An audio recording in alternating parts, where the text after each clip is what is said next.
উজিকে বাঁচাতে মরিয়া হলো ঋষি। সম্পূর্ণ জানতে হলে দেখতে থাকো। গল্পের শুরুতেই আমরা দেখতে পারি যে দুর্জয় অসুস্থতার নাটক করছে, সবাইকে বলছে তার নাকি ক্যান্সার হয়েছে।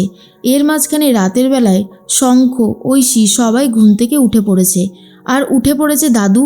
উজি এসে বলে, দাদু একটা ঘটনা ঘটেছে। রাত্রেবেলা ঋষিবাবুর ফোনে বারবার মাসিমণি ফোন করছিল, আর আমি যখন ফোনটা রিসিভ করলাম তখন বলল যে মেসোমশাইয়ের অবস্থা নাকি খুব খারাপ। এরপরেই দাদুকে ঐশী বলে, হ্যাঁ আমাকেও ফোন করেছিল আর বলল মেসোর নাকি ক্যান্সার ধরা পড়েছে। এই অবস্থায় কি হবে আমরা কিছুই বুঝে উঠতে পারছি না। ঠিক তখনই সবাই মিলে ঘুম থেকে উঠে পড়েছে, আর এদিকে দরজা ধাক্কা দিতে থাকে পৃথা। দুর্জয় আর দীপ্তি চলে এসেছে। তখনই পৃথা এসে কান্নাকাটি করে আর বলে, দিদিভাই আমার সর্বস্ব শেষ হতে চলেছে, কি করব কিচ্ছু বুঝে উঠতে না পেরেই আমি তোমাদের কাছে চলে এসেছি আশ্রয় নিতে। আমি জানি তুমি আমাদেরকে ফিরিয়ে দেবে না। ও অনেক অন্যায় করেছিল ঠিকই, আর অন্যায় করার শাস্তি এইবারে হাতে নাতে পাচ্ছে। দিদিভাই তুমি একটু বোঝার চেষ্টা করো, মানুষটা আমাদের বলেও পর্যন্ত নেই। আজকে যখন আমি আর দীপ্তি বেরিয়েছিলাম, বাড়িতে ফিরে দেখি অবস্থা খুব খারাপ, কাঁচতে কাঁচতে রীতিমতো রক্ত বমি করছে। এরপর যখন ডাক্তারের কাছে নিয়ে গেলাম তখন বলে দিল ক্যান্সার হয়েছে। কি করব বুঝে উঠতে পারছি না, তাই তোমাদের কাছে এসেছি আশ্রয় নিতে। এরপরেই দাদু বলে, চিন্তা করো না পৃথা, সব কিছু ঠিক হয়ে যাবে, আমরা তো আছি তোমাদের সাথে, তুমি এত ভয় পাচ্ছ কেন? দুর্জয়, তুমি যে পাপ করেছো তার শাস্তি কিন্তু তুমি এবার পেলে, দেখলে তো? ভগবান কিন্তু কাউকেই ক্ষমা করেন না। এরপরে উজির কাছে হাত জোর করে ক্ষমা চায় দুর্জয় আর বলে, আমাকে ক্ষমা করে দাও, আমি তো তোমাদের সাথে কম অন্যায় করিনি, অনেক অন্যায় করেছি, তাই আমি হাত জোর করে তোমার কাছে ক্ষমা চাইছি। এর মধ্যেই শোভা বলে, দুর্জয় তুমি ক্ষমা পাবে কিনা জানি না, তবে এই বোনের মুখের দিকে তাকিয়ে আমি শুধুমাত্র তোমাকে ক্ষমা করতে রাজি হয়েছি, কারণ বোনটা তো আমার, তুমি আমার নাই হতে পারো, কিন্তু কি করবে এখন? এর মধ্যেই কাকুমণি বলে, আমাদের মনে হয় আরেকটা ডক্টরের অপিনিয়ন নেওয়াটা ভালো হবে। কিন্তু তখনই দুর্জয় ভাবে, সর্বনাশ, তাহলেই তো মিথ্যেটা ধরা পড়ে যাবে। ঘটনাটা কিছুটা আগে গেলে দেখা যায় দুর্জয় টাকা খাইয়ে ডাক্তারের কাছ থেকে ফলস ক্যান্সার রিপোর্ট বার করেছে। ডাক্তারকে বলেছে যে এই রিপোর্টটা বার করে দিতে পারলে আপনাকে অনেক টাকা দেওয়া হবে, কিন্তু রিপোর্টটা দেখতে যেন একদম জেনুইন লাগে, যাতে কারোর কোনো সন্দেহ না জাগে। তখনই ডাক্তারবাবু বলেছে, আপনি চিন্তা করবেন না, আপনাকে যে রিপোর্ট আমি বানিয়ে দিলাম সেটা দেখে কারোর বোঝার সাধ্যই পর্যন্ত হবে না যে এটা ফলস। সেই জন্যই বলছি দয়া করে আপনি একটু সাবধানে থাকবেন। এর মাঝখানেই দুর্জয় বলে, না না, তোমরা আমার জন্য অনেক করেছো, আর যে কটা দিন বাঁচবো নর্মালভাবে কাটিয়ে দিলেই হয়ে গেল, কিন্তু আমার ভয় হচ্ছে আমার স্ত্রী আর মেয়ের জন্য। এর মাঝখানেই তখনই ঋষি বলে, চিন্তা করো না, তোমার জন্য আমরা আছি, তোমার যা যা সাহায্য দরকার অবশ্যই আমরা সেই সব সাহায্য তোমাকে করব, কিন্তু তার আগে আমাদের কিছু কাজ বাকি আছে, সেগুলো করতে হবে। এর মাঝখানেই দুর্জয়কে গাড়িতে তুলে দিয়ে আসতে যায় শঙ্খ। শঙ্খ তখন বলে, মেসোমশাই সব ঠিক আছে তো? এদিকে নিহারিকা ভাবে, কেন জানি না মনে হচ্ছে দুর্জয়দা একটু বেশি পরিমাণে নাটক করছে, কারণ এই দুর্জয়দা যে কতটা ডেঞ্জারাস সেটা আমি খুব ভালো মতন জানি। কি করতে পারে আর কি না করতে পারে সেটা সম্পর্কে আমার যথেষ্ট আইডিয়া আছে। আচ্ছা, ক্যান্সারের মিথ্যে নাটক করছে না তো?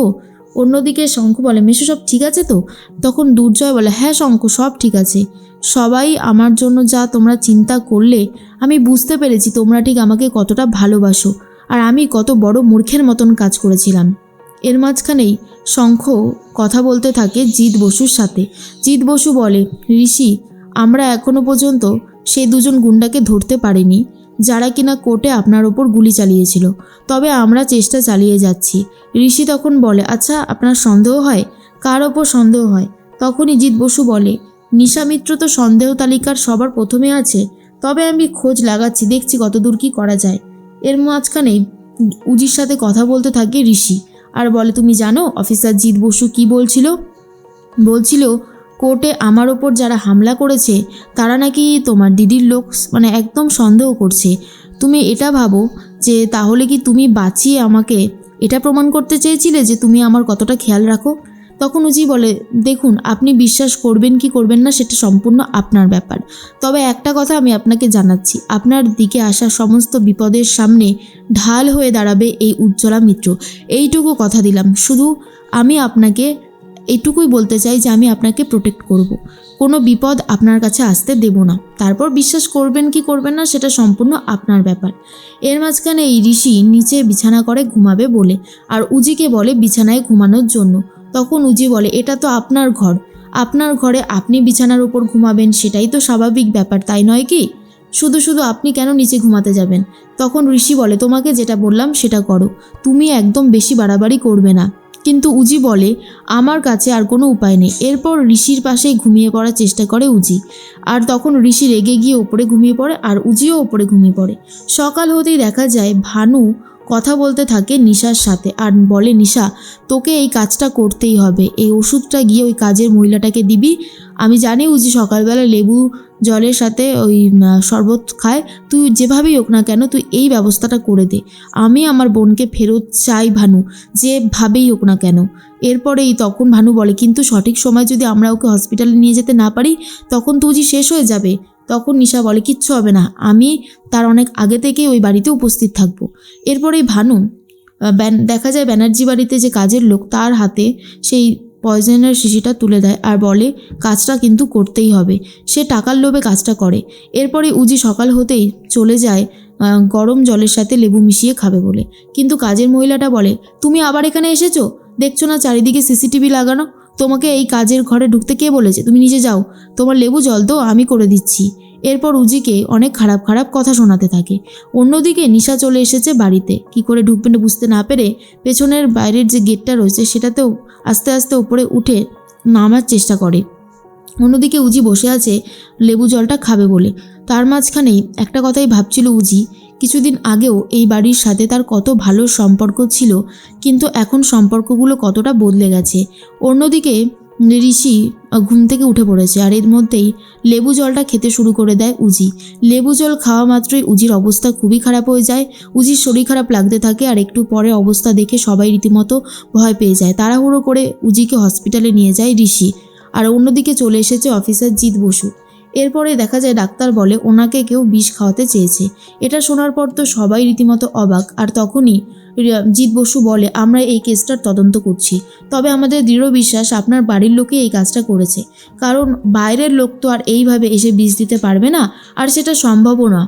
উজির কথা ভেবে তখন ঋষি ভাবে উজিকে বাঁচাতেই হবে যেভাবেই হোক ডাক্তারবাবু।